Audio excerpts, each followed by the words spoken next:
And once again, this is your pre-trip webinar for the Madeira LiveAway February 15th to March 1st. Today, I'm going to first introduce your lovely host, Francine. Francine and I are then going to talk a little bit about the most important part, which is everything you need to know to get ready for this trip to Madeira. And then we'll touch on what's going to happen when you arrive in Madeira. And then I'll mention a few highlights of the trip. Fran has hosted this trip last year and she requested to do it again. That's how much she loves Madeira. And then, of course, we're going to answer any questions that you might have. You can put questions in at any time. We may not get to them until the Q&A session at the end of the webinar, which should take around 35 minutes. But you can type them either into the chat box or into the Q&A box. Doesn't matter to us. And if you don't see those icons on your screen right away, you might have to scroll a little bit up and down to find them. So just a quick welcome to everybody that's joined us so far. We've got Janice and Steve, we've got Millie, we've got Suzanne, we've got Tina. Hi, Tina. We traveled together before. So it's nice to at least see all of you, at least your names. I can't see you, obviously. And let's go. So first of all, Francine, tell Good us a morning, little everyone. bit. It's Francine was once still a frequent member and participant in many trips, and then we asked her to host one day because she has such a vibrant personality. Well, you're going to find out soon enough for yourself. So, why don't you say a few words, Francine, about yourself and maybe about Madeira, since I know you love the place. I did. Actually, it's one of the few places that I went back to after I hosted in the fall. I Oh, flew that's back right. to Madeira for a few days. Yeah, there's something special about the place. But I'm as your host, I just want to let you know that my role is to make sure that everything runs smoothly and that I'm coordinating logistics and keeping the group connected and helping with all those little details that allow you to relax and enjoy your time in Madeira. So we'll have an excellent guide, Rubina, who was amazing, and they'll share the history, culture, and natural beauty of the island. And I'll be handling all the coordination questions and anything that comes up day to day. So if you need to reach me before or during the trip, you can contact me directly on Telegram. My username is at Francine_WA. And I just like to ask, when you sign up, when you send me a note or a text, just say, "Hi, I'm so and so. I'll be on the Madeira one trip," because I've got 18 of you that I need to set up on the Telegram. So that's it. And I thoroughly Perfect. enjoyed Madeira. Thoroughly enjoyed it. It was lovely. Yeah, Looking forward to going yeah, again. exactly. Yeah, you. Anyway, as I say, it's also one of my favorite places to go. So, okay, so Fran, so let's get into the meat and potatoes of all the info that you need to know. Almost everything we're going to talk about today is actually in the documentation we sent, but it's always nice to also talk to us because I'm super excited about all these trips since I've gone to great pains to put these all together. I mean, we've run this Madeira Live Away a number of years in a row. It always sells out. It's always a fan favorite, if you will, and I like going there. And so if you miss something or whatever, again, it's probably in the documentation, but we're going to mention it tonight. Maybe we'll mention a few extra things, and we're going to send you a replay as well on YouTube. We'll send you a link so you can get the information later. So starting right off with passport and documents, I always say, if these days, if you have your passport and your phone, you could travel the world. Everything else is superfluous. Everything else could be bought along the way. So do make sure you have your passport handy. You don't need any, obviously, Madeira being part of Portugal, part of the EU, you don't need any special entry requirements. Although I'm going to mention something that is changing in Europe, you may be already aware. I do recommend that you make a copy of your passport. You could do so. I honestly just have a copy of mine on my phone. I snap a photo of it. That way, I know that once I've traveled and arrived in my destination and gotten to the hotel, I can put it in the safe and pretty much never touch it again after that. That's the safest place for it is in the safe. But should anything happen along the way or at any time, you've got a copy of it. And if somebody asks for it, if you're changing money or you never know where they may ask for your passport. If you've got a copy on your phone, that is going to suffice in 99% of cases. As I say, there's no other documents from a travel standpoint. I mean, we used to say money, tickets, passport. Nowadays, money is electronic if you have your credit cards, which we'll talk about in a second. And similarly, air tickets are also electronic, so you don't even need those. You already need your passport and your phone. But do make a photo of any even a printed copy of any documents that would otherwise be a problem if you didn't have them. I'm thinking prescriptions. You should take enough with you because you don't want to be filling prescriptions while you're away. That goes without saying.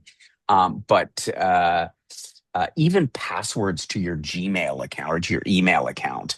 And stuff that would be, sometimes we don't think of those things. And I know we've had members on trips that want to participate in our Google photo sharing program. We have an album that's set up. You've already got the link to it. And then, invariably it's like, oh, I can't get into, I have to sign into my Google account and I don't have my password. So just those kinds of things. I mean, these days, again, you can store it all on your phone. You don't have to take paper with you, but do remember that. The one thing about entering Europe, and I might as well mention it at this point in the webinar. So nothing changes. There's nothing to be done.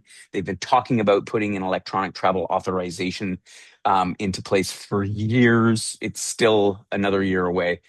But what you will notice is that as of in the fall, they start collecting biometric data when you pass in Europe, and it was due to be rolled out across Europe by the spring. So I don't know 100% if it's in place yet. All it means is that when you pass through immigration, they may collect your fingerprints, much as they do in the U.S. and more countries around the world. Right, Big Brother's watching. And the Europeans are doing the same. But there is nothing to be done in advance. Again, I only make a small caveat in case anybody is traveling to the UK before or after the trip. The UK does have an electronic travel authorization form. You do need to fill it in before you get to the UK, likely London in that case. And you can get that by visiting their website. We didn't put that in the documentation because the UK is not on this trip, but I know sometimes people fly via London or they're going to go there afterwards. So do keep that in mind because they won't let you on the plane unless you have that. So, but for this trip, nothing required. Fran, tell us about what to pack. Well, I was caught unawares last year, so it was a little cooler Aha. than what I expected. So remember, it is an island in the Atlantic, and there are many, many microclimates on the island. When we went up to the top of the volcano, which the island is a volcano, it was much cooler than it was down at sea level. So just make sure you have something that's warm. I even had a hat with me, which I was thankful for because it can get very windy, so that also decreases the temperature or the way it Yeah. feels. Yeah, exactly. It's unpredictable. I mean, I've been in Madeira at this time of the year and it's been in the low 20s. Like it's been warm. But as Fran said, it could be in the teens. It could be in the mid-teens, so a little cooler than you expect. And the elevation, invariably, that one trip that we do that goes way up to the second highest peak of the island, it's chilly up there. I mean, because you're way up. You're at 7,000 feet. I'm talking in feet. I should be talking in meters, but we all know what we're talking about. Anyway, continue on. Rain, obviously, is a consideration. Yes, have Uh, a umbrella with you. It can yeah, crop up. umbrella. It can be misty. It just depends where you are on the island. Exactly. The island weather is like it's a volcanic island, so mountainous, and then obviously, well, there's not a lot of flat parts to the island. Let's put it that way. But the weather can be different and it will change frequently. So, you might wake up and it's pouring rain, and by the time you get ready to leave on the excursion, the sun's come out. So it does change quite quickly, but it can also happen the other way. So you want to be prepared with a rain jacket, with something cool. So as we say this on all trips, layering, it's all about the layering, right? You don't need so much, well, you need whatever sort of underwear that you need, but that's easily washed. But it's like selecting the right combination of outerwear so that you can slip on a jacket or even a fleece or something, a light sweater when it does get cool. But then at the same time, next thing you know, you're on a cable car back down to sea level and you're like, holy moly, it's warm here. It happens quite. So having that and having a day pack to take it all with you so that you're not caught out is super helpful, right? And Walking, yeah, go ahead. just to say with the day pack, you're welcome to bring something with you because if we're on the bus or the van for the day, you can leave the pack on the bus and just take what you need. So you're not Yeah, lugging everything all the time. yeah, exactly.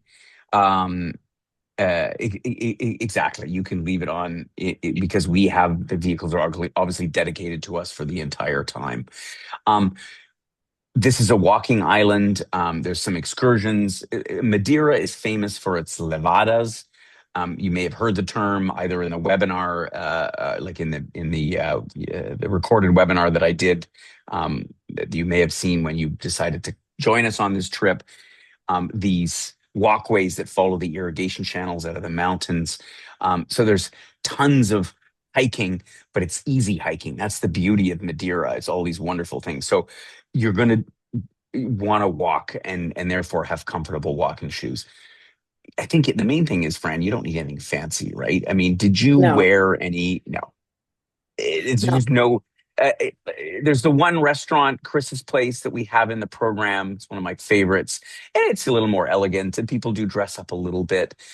And so, sure, it's nice to have something a little nicer, but all within the framework of casual, right? Yeah, yeah. Yeah. Yeah, exactly. Um, what else should we talk about?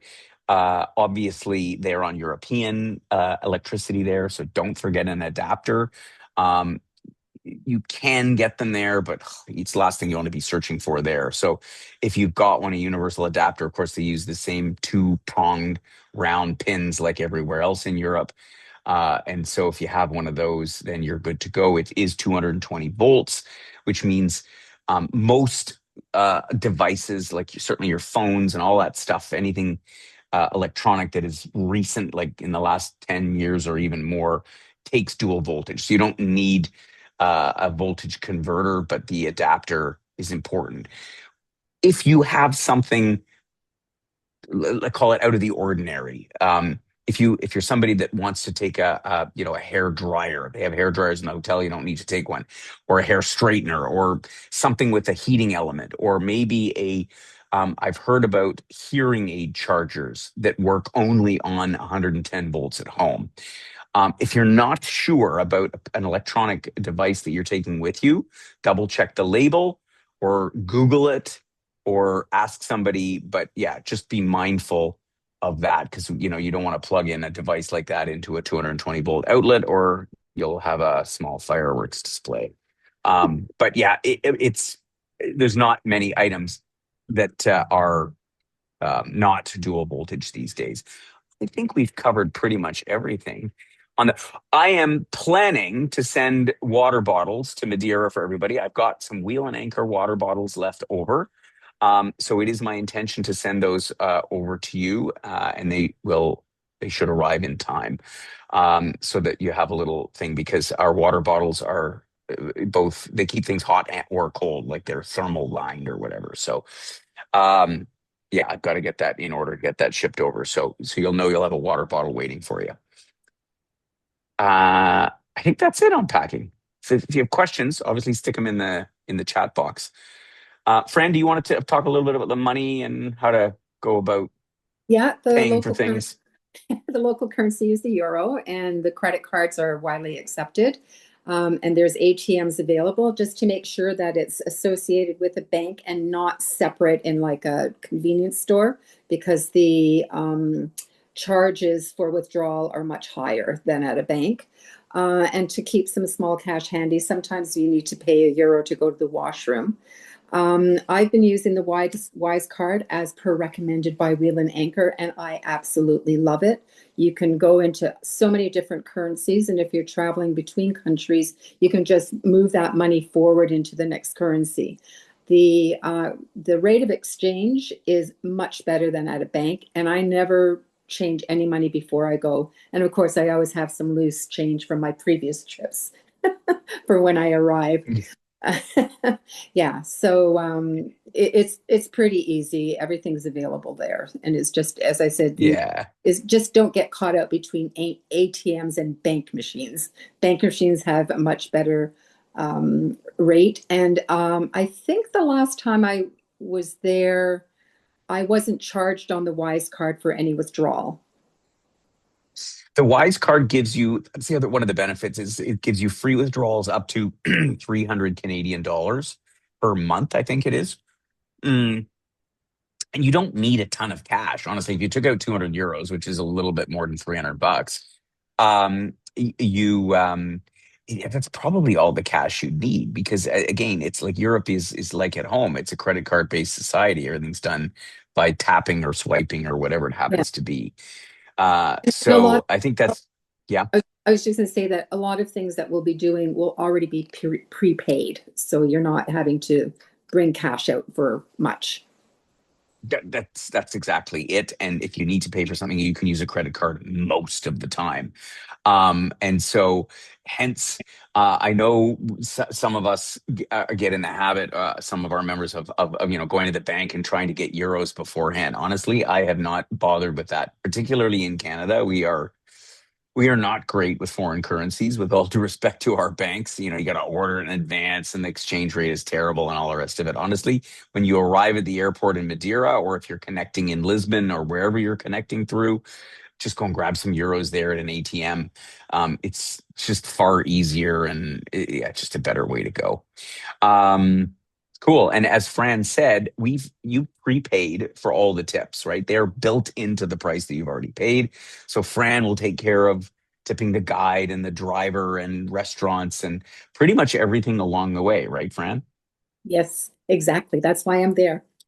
Keep it um, smooth. uh, keep it smooth, and have all that nickel and diming stuff looked after. The only time you have to pay a tip is, if you've got a great transfer driver from the airport and you feel like handing them a couple bucks, by all means. Similarly, obviously, there's a lot of meals that you'll do on your own. This being a live away, of course. And so when you're out on your own, the policy for tipping in Madeira is pretty much the same as the rest of Europe, which means that you round up generously to generally no more than 10%.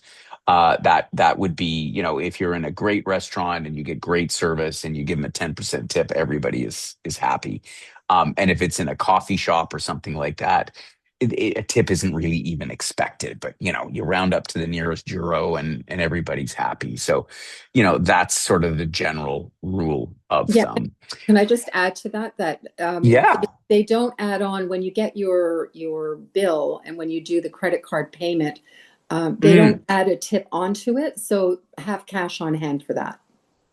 Yeah, and they and in that is a very good point, Fran, because in Europe it's a bit different in that, if you put it, well, first of all, it's not like at home where you get the credit card bill and there's a spot to write in the tip and then they tally it up later. It doesn't work like that. When you've swiped your card, the transaction is over and you cannot tip after that point.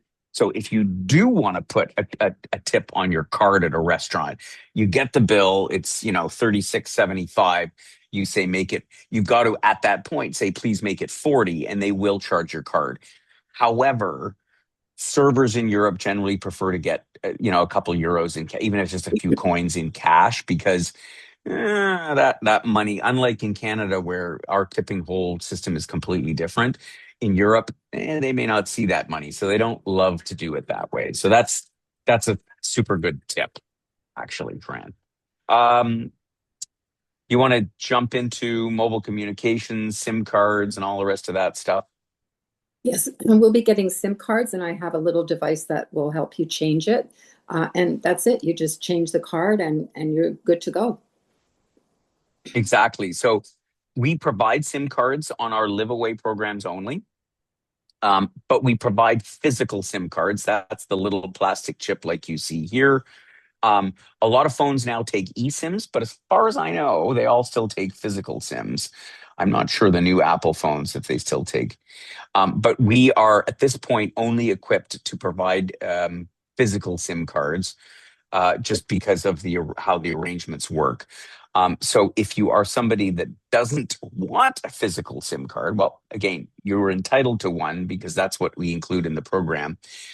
You can get an eSIM card, but it would be at your own expense because it's that the whole SIM card industry is still a bit of a dog's breakfast. So we can't provide eSIM cards for our members yet. Maybe at some point in the future. If you want an eSIM card, then you can procure that on your own. And Yes, Fran will hand out the cards at your orientation meeting or on the very first day, and can help you with changing it in your phone so that you'll have data that should be more than sufficient for the whole time that you're there.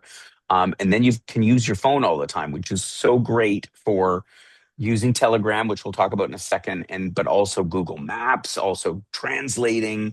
Like having a phone available to you and availing yourself of modern technology is so helpful when you're in a place like Madeira, using the exchange rate app. There's so many things that it's helpful for. Keep in mind, though, the one drawback to putting another SIM card into your phone is that your SIM card is basically your phone number. So if you put in when you put in a new SIM card, your phone number from home is gone. And I am aware in Canada, people still are doing text messaging, like the old well, I say old because the rest of the rest of the world has kind of moved on from text messaging and predominantly relies on apps like WhatsApp or Telegram or Messenger or one of the million messaging apps that are out there. But if you're somebody that has a family member that you're used to texting with, so sending a message to their phone number, that will not work because the SIM card doesn't have your phone number on it. So you might want to just let them know and say, hey, send me an email, send me a WhatsApp, send me anything else, just not a text message. So that's just an important thing to be aware of. Fran, talk about Telegram and all the wonderful things Telegram. about it. Everybody, please, please, please sign up on Telegram before you leave Canada. Because when you sign up, they're going to send you authentication code and it comes to your phone number. And if you have a SIM card in, if you do it after you arrive, you will not be able to sign up. And it is the way that I will be communicating with you through the channel, which is one way, me to you. And I post things either the night before or first thing in the morning. So you need to be reading that. And couples, for those of you that are traveling together, I would prefer that every one of you have your phone. We had a gentleman that didn't need it because he was always with his wife, except when he took off on a little bit of a hike and got lost. So it is important. I couldn't even call him. I couldn't, he didn't have a physical phone with him. So I'm becoming very, very insistent that please, please have the phone with you. And it's an easy communication. Exactly. If I could figure it out, you can figure it out. There's a little learning curve at the beginning, like any time. And let's face it, we're all from the generation with new technology. Don't get me. My team is constantly like, look, we got a new app. And I'm like, oh God, no. But honestly, this is one of those ones that, you just give yourself half an hour playing around with it, and then it'll be like, oh, it's as easy as chips. But it is important to the flow of our programming. Yeah. And if you need any Yeah. help, I can show you, when we arrive or at the orientation or after. So I can help you out with that. Yeah, perfect, perfect. Okay, let's get on. I'm going to just briefly touch on health protocols. Again, the point here is obviously we want everybody to be healthy, stay healthy, and return home healthy. There's just a couple of points. First of all, non-smoking on trips. When you're with the other group members, the vast majority of our members are non-smokers anyway. But if you are, that's totally fine. We ask that you not do that in the context of any activities that we do together. Second thing is, if you should have symptoms of a cold or something else, which, the C word still lurks around us these days. Um, uh, Please, and there's lots going around. Oh my God, I was sick over Christmas. There's lots of flus and bugs and so on going around. So if you should arrive unwell, or you should, get sick and have a cough or a sneeze or anything, any communicable symptom while you are along the way, please, please, please wear a mask for the benefit of your fellow members, because you are going to be driving around in our Sprinter van and in close quarters for a lot of the time. And obviously, everybody else, it's just a kind thing to do. Mention it to Fran. She's probably going to have a mask tucked away somewhere if push comes to shove. They're readily available in Europe, but I carry one in my backpack just because it's just a good thing to do. The last thing is, if you should have any kind of a minor injury at any point during the trip. I know, listen, it happens to all of us. We have a little trip, or we roll our foot, or we get a scrape or a bruise, and it's like, "Oh," it can be embarrassing. Please don't be embarrassed. Please let Fran know. We like to um, assess with you whether there's a need to consult with a clinic or something like that. Just because when you're in off foreign lands, you just want to be sure that things are not what they seem. So please report anything to Fran for your own benefit. Again, as I always say, I like to make sure you get home in the same condition or better, apart from maybe a few extra kilos, but that's a whole different conversation. Um, Good. So, fast forwarding to the 14th of February, when you're going to be flying out, presumably, or maybe earlier if you're going a few days earlier, to arrive in Madeira on the 15th, on the first day of the trip. Keep an eye on your phone. It's winter. Flights get delayed. Incoming aircraft are late, which causes delays. Anything can happen. And so the moment you're aware of a situation that would had you not arrive on the flight that you're scheduled to arrive on, that's when it's important to get a hold of Fran as soon as possible, so that she can make arrangements for you to get picked up at your revised flight time. If your flight is late, so if you fly from, Toronto to Lisbon, and you get on your connecting flight as planned, and that flight is an hour late, don't worry about that, because the transfer drivers, we have a great company, Coralina, that we've worked with for years. They're great. They monitor the flights. They will know that you're late, and the driver will be there when you arrive. But if you're not on the flight, we can't get that info. That's we have no way of knowing if you're not on the flight. And it's happened, right? And it's like, oh, the flight was late coming in Lisbon, you missed the connection, and then you're on the next flight. The moment that you become aware of that, either before leaving Canada or at your connection point, is when you need to please let Fran know. And her, by telegram, is the best way to get a hold of her. That way we can juggle things around and make sure that you arrive. If you're arriving early, of course, you have managed your own transfers, because we can only provide transfers on day one, because that's the only time that Fran is there to manage the transfers, because she only arrives in the day before herself. So that is the deal with arriving. You might want to use an app like Time Shifter. We talk about it in our documentation. It helps to combat the jet lag. There's only a 5-hour time difference between Eastern Standard Time, but if you're coming from out west, it's 7 hours in Mountain Time and 8 on the West Coast. So it's helpful, because you want to obviously squeeze everything out of your time in Madeira. Other than that, you'll arrive into the Cristiano Ronaldo, the famous footballer, soccer dude, airport there. And when you leave the airport, look back and see what you just landed on. I won't tell you that in advance, because it's I know. always Let's just say something, but don't say anything. We'll leave that okay. for a surprise. Anyway, now everybody's going to be like Googling what's going on. So yeah, you'll arrive at Madeira Airport. It's not a huge airport. Our driver will be there. They'll have your name on a sign. It'll be super easy. And then you'll be whisked over to your hotel. If you don't find the driver right away, give yourself a few minutes to look around. And if you still can't find them, sometimes they're around the corner. Maybe they're outside having a cigarette. It does happen. But usually they're right there, front and center. But if you have any trouble when you arrive in, there is Wi-Fi at the airport. You can get online. You can drop Francine a note, say, "I can't find my driver," and then she'll help connect you because Yeah. she's got a direct line to Yeah. Coralina, who's our transfer provider. Yeah. And just to let you know, I think it's about a half-hour drive from the airport to the hotel. It's about, yeah, it's about 25, 30 minutes, Yeah. depending on what the Just, time of day that you come in. It's yeah. a very scenic drive. Like you'll come along the side of the mountain, and next thing you know, you'll see all of Funchal, the capital, ahead of you. And it's one of the more beautiful drives from airport to hotel that you can have. So it's not a super long drive. There's not generally a ton of traffic in Madeira. It's kind of refreshing. What they call a traffic jam, we kind of laugh at and go, those 10 cars. So it's refreshing. And then you'll arrive into the hotel, and Francine will meet you there and let you know sort of what's going to happen. And there'll be an icebreaker, I guess, the second day, Fran, but you'll probably meet up with everybody on day one, I guess, Yeah. as per program. And yeah, and that'll be that. And then you'll get underway with your program. If you haven't already checked out the map of Madeira, of course, you'll know where it is. It's off the coast of Morocco, in the Atlantic Ocean. And it is a volcanic island.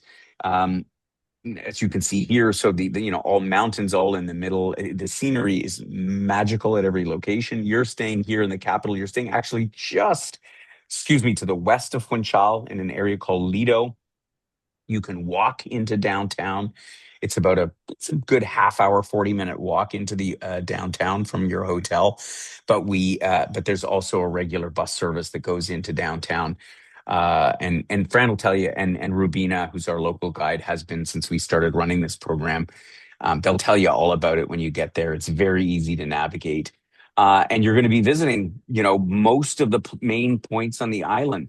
Uh, I don't know, Fran, did you do the hike down this peninsula here when you were there? If you Uh, didn't, you might want to consider taking people to it. It's not one of the programs that we include, but you've seen it.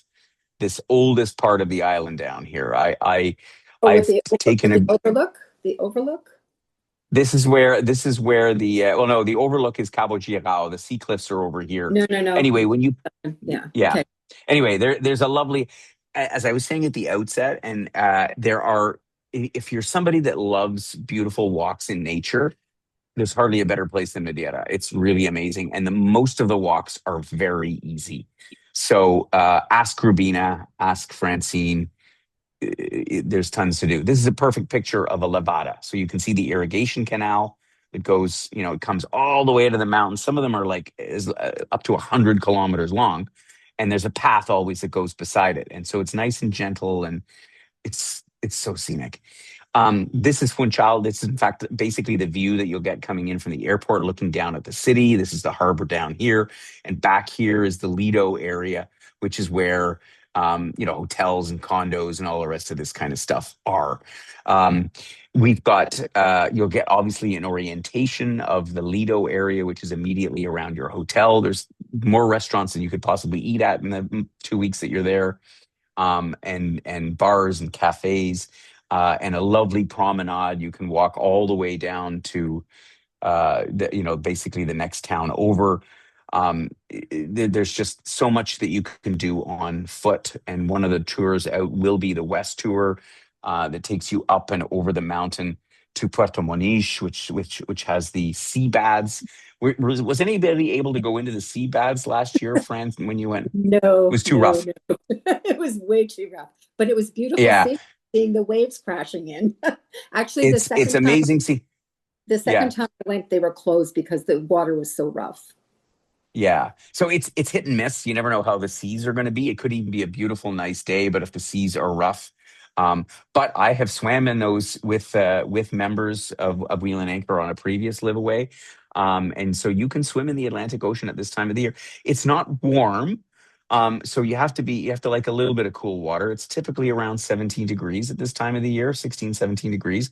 So it's a bit cool for many, but it's refreshing. It's invigorating. I encourage you to do that. And on the West Tour is when you could do that. The East Tour, this is what I was pointing to on the map. This is the oldest geological region of Madeira. Um, sorry, not the oldest, actually the youngest, the latest to have erupted millions of years ago, right? It's obviously all dormant on Madeira. Um, and there are some wonderful walking trails that take you all down this coastline.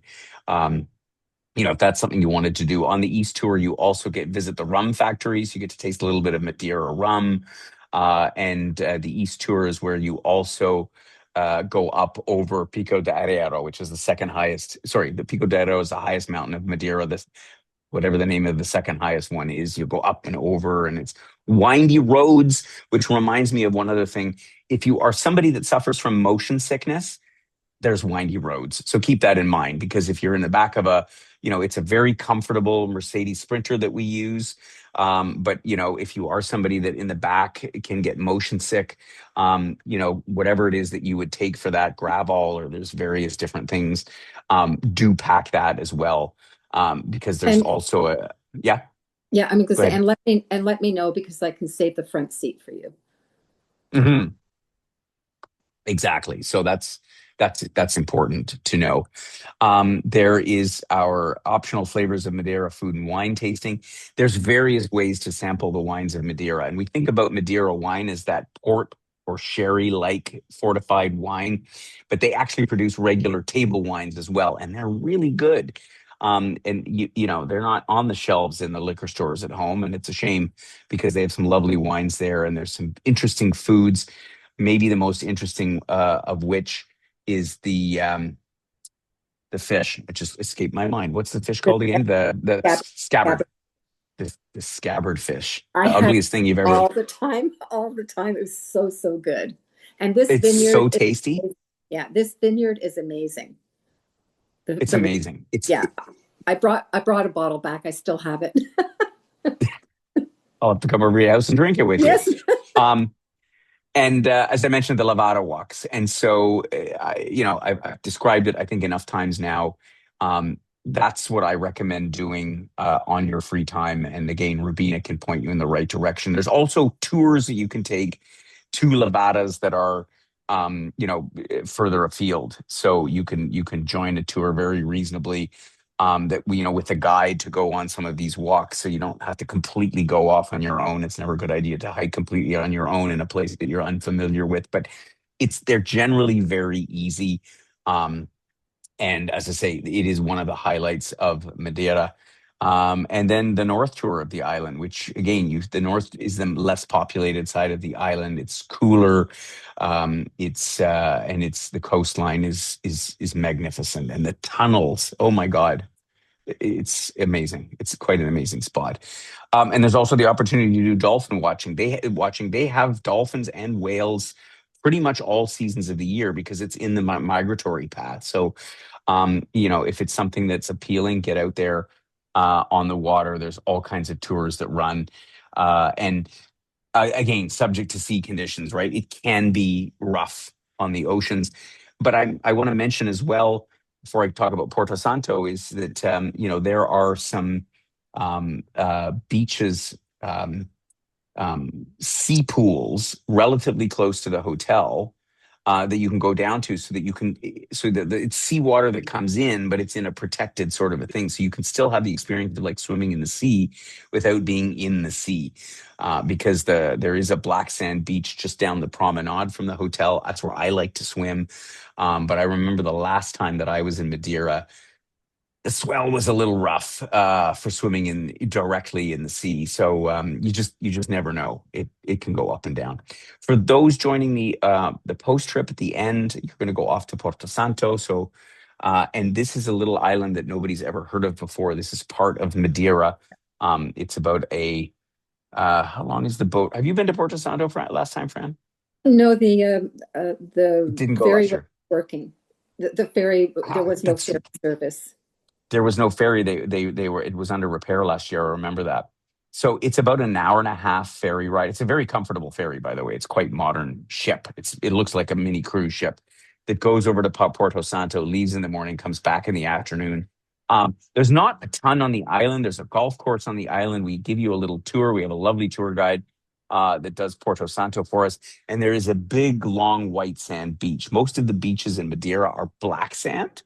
Um, and with the exception, but in Porto Santo, it's a white sand beach, and it's a very pretty place. And I know for a lot of people, they were like, "How come we've never heard of this place? Like, it looks like the place you could do a beach holiday." And people in Europe do, but we've never heard of Porto Santo, so you'll certainly enjoy that. Anyway, I've done enough talking. It's been 40 minutes already.